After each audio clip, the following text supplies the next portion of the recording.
Advance English structure में आज हम लोग यूज टू के तीसरे रूल को पढ़ेंगे। हम लोग पिछले वीडियो में क्या किए थे, 2 रूल को पढ़े थे, है ना। Subject plus is am are plus use to plus before plus object, है ना। दूसरा था सब्जेक्ट प्लस, है ना, was were use plus use to plus before plus object. आज हम पढ़ेंगे तीसरे रूल को, subject plus will be plus use to plus before plus object. मतलब किसी चीज का आदि हो जाएगा या हो जाऊंगा, ठीक है, आदत हो जाएगी, क्या हो जाएगी, आदत हो जाएगी, या किसी चीज का आदि हो जाऊंगा। उसके लिए हम लोग इस स्ट्रक्चर का प्रयोग करते हैं कि use to subject plus will be plus use to plus before plus object. मतलब किसी चीज का आदि हो जाएगा या हो जाऊंगा। हिसाब कैसे हो जाना, है ना, आदि है और आदि था, तो आज है आदि हो जाऊंगा। I will be use to speaking English little by little. I will be use to speaking English little by little. मतलब मैं धीरे धीरे अंग्रेजी बोलने का आदि हो जाऊंगा। मैं क्या होऊंगा, धीरे धीरे अंग्रेजी बोलने का आदि हो जाऊंगा। दूसरा देखिए, he will be used to facing problem। he will be used to facing problem मतलब वह समस्याओं को झेलने का आदि हो जाएगा। वह समस्याओं को झेलने का आदि हो जाएगा। जब हो जाएगा तो फिर will be। अब देखिएगा हम डिफरेंस बता रहे हैं। he will be मतलब हो जाएगा और he used to facing problem वह समस्याओं को झेलने का आदि है। फ्यूचर में था, ये प्रेजेंट में है, आदि है, समस्या को झेलने का आदि है। तो he is used to facing problem। अगर हो जाएगा तो he will be used to facing problem और वो समस्याओं को झेलने का आदि था। मतलब he was used to facing problem। तो ये यहाँ था क्या, will be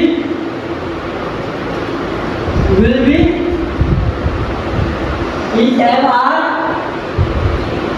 और यहाँ वाज वर, ठीक है। आदि हो जाएगा, आदि है, आदि था, आदि हो जाएगा, अर्जेंट, पास्ट और फ्यूचर, ठीक है। और इसी को रूल नंबर 4 में हम आते हैं। रूल नंबर 4 में क्या है कि आदि हो रहा होना, यानी कि किसी चीज का यहाँ आदि है, आदि था, आदि हो जाएगा, और यहाँ आदि हो रहा होना, यानी कि, है ना। अब देखिए यहाँ था he will be used to facing problems वह समस्याओं को झेलने का आदि हो जाएगा। he is used to facing problems वह समस्याओं को झेलने का आदि है, ठीक है। और he was used to facing problems वह समस्याओं को झेलने का आदि था। और यहाँ पे he is getting used to facing problems वह समस्याओं को झेलने का आदि हो रहा है। मतलब वो क्या कर रहा है, समस्याओं को झेलने का आदि हो रहा है, यानी कि क्या है, ये प्रेजेंट कंटीन्यूअस टेंस, ठीक है।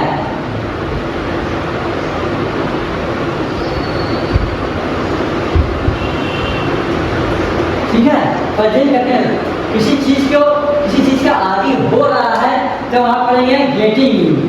he is getting used to facing problems वह समस्याओं को झेलने का आदि हो रहा है ना। he is getting used to riding a bike उसे बाइक चलाने की आदत हो रही है। उसे क्या हो गया, he is getting used to, है ना, speaking English उसे इंग्लिश बोलने की आदत हो रही है। he is getting used to speaking English, ठीक है। तो my brother was, हाँ अब देखिए, Rahul was getting used to talking to me। अब यहाँ पे देखिए, यहाँ प्रेजेंट कंटिन्यूअस था और यहाँ इज था, तो यहाँ आया था, तो फिर, है ना, हो रहा है। I am getting used to watching TV, I am used to getting TV, मैं टीवी देखने का आदी हो रहा हूँ। इसी को जब पास्ट जाना हो तो वाच कर देंगे। Rahul was getting used to talking to me, Rahul मेरे साथ बात करने का आदी हो रहा था। क्या, मुझे अंग्रेजी बोलने की आदत हो रही थी। तो I was getting used to speaking English, ठीक है। अब देखिए दूसरा है, my brother was getting used to riding a bike, my brother was getting used to riding a bike, मतलब मेरे भाई को बाइक चलाने की आदत हो रही थी, मेरे भाई को थी my brother was getting use to riding a bike, मतलब मेरे भाई को बाइक आने की आदत हो रही थी, अब बाइक नहीं है तो अब आदत खत्म हो गया। ठीक है, तो अब देखिए यहाँ समझ आ गया आदत आदि है आदि था, आदि है आदि था और आदि हो जाऊंगा, प्रेजेंट टेंस, पास्ट टेंस और फ्यूचर टेंस। और यहाँ पे प्रेजेंट कंटीन्यूअस टेंस है ना। He is getting used to facing problem, वह समस्याओं को झेलने का आदि हो रहा है। I am getting to use speaking English, मुझे क्या करें इंग्लिश बोलने की आदत हो रही है। और यहाँ से आपको समझ में आ गया होगा पूरी तरह से। और चलते चलते क्या करते हैं, फिर एक वर्ड मीनिंग को हम लोग याद करते हैं या लिखते हैं या समझते हैं। ठीक है, एमिकेबल क्या है, एमिकेबल बहुत ही अच्छा वर्ड मीनिंग है और हमेशा एग्जाम में आता है एमिकेबल। और बोलचाल की भाषा में भी हम लोग एमिकेबल को बहुत यूज करते हैं। इसका मतलब है सौहार्दपूर्ण, क्या है सौहार्दपूर्ण मतलब हारमोनियस। इसका देखिए सिनोनिम्स होगा फ्रेंडली, हारमोनियस, कॉर्डियल, पोलाइट, सब चार लग दिए हैं है ना। कॉम्पिटिटिव इंग्लिश के लिए और एसएससी जो तैयारी कर रहे हैं उसके लिए हम लोग धीरे धीरे आगे बढ़ रहे हैं। एक बार नहीं बढ़ पाएगा मैं याद भी नहीं होगा, सारा वर्ड नहीं हुआ। कल हम क्या याद की थे, कल याद किए थे डट, DEARTS, DEARTS, डट मतलब कमी, डट मतलब कमी, लैक, स्कार्सिटी है ना। और आज याद कर रहे हैं लोग एमिकेबल, एमिकेबल एमिकेबल को सौहार्दपूर्ण, फ्रेंडली, हारमोनियस, कॉर्डियल है ना, कॉर्डियल, पोलाइट है ना।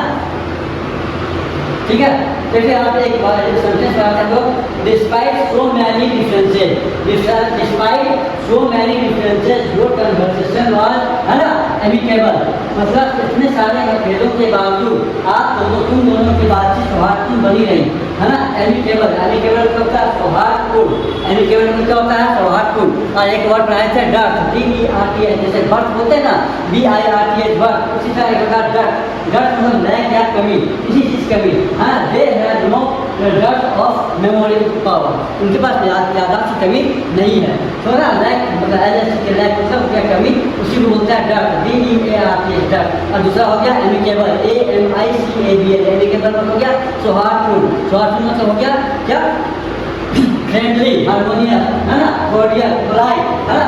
Despite so many differences your conversation was amicable, इतने सारे मतभेदों के बावजूद आप लोगों की बातचीत सौहार्दपूर्ण बनी रही। तो दो वर्ड हम लोग के पास याद हो गया, तीसरा याद हो गया, तीन आप चौथा और पांचवा छठा जो है हम लोग आया आगे आगे धीरे धीरे पढ़ेंगे। इन्हें समझ आइए और इसको लिख लीजिए है ना।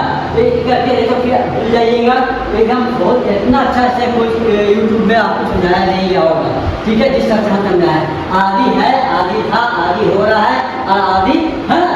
ठीक है, चलिए वो आदि हो जाऊंगा। Okay bye.